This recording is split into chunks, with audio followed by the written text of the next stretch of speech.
Hi. Well, here's an interesting rifle for you. This is an old Remington Rolling Block, and I believe this one was made in the 1880s. It's chambered in 5070 government. See if I can get the markings to show up here. It's got the S marking on it, and see if we can get these to show up here.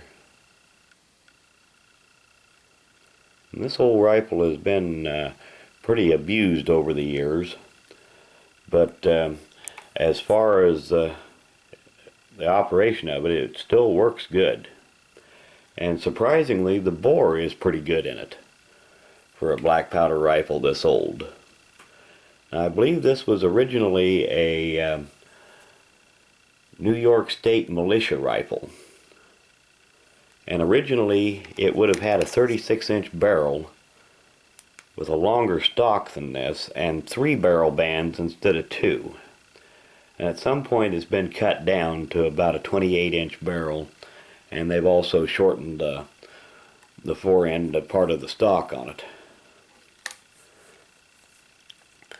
But if anyone doesn't know how a rolling block Remington works, essentially right here is your action. The hammer and a loading gate. To operate it, cock the hammer back, open your gate, and here is your extractor. Just drop the shell in the bore, close it up, lower the hammer to the safety catch notch, and you're all set. And these are a surprisingly strong action, because as you can see, when you drop the hammer completely onto the firing pin, the hammer locks into the rolling block itself to help lock it shut.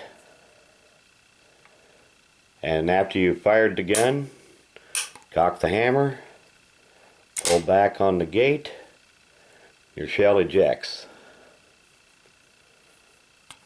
Load it, close it up, and either fire it or lower it to half cock, or the safety catch notch.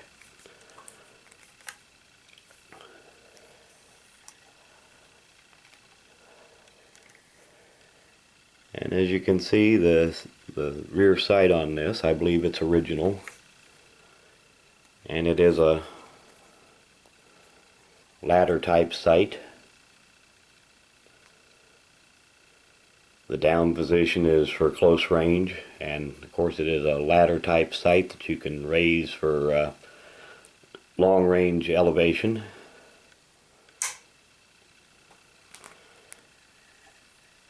You just don't see these much anymore.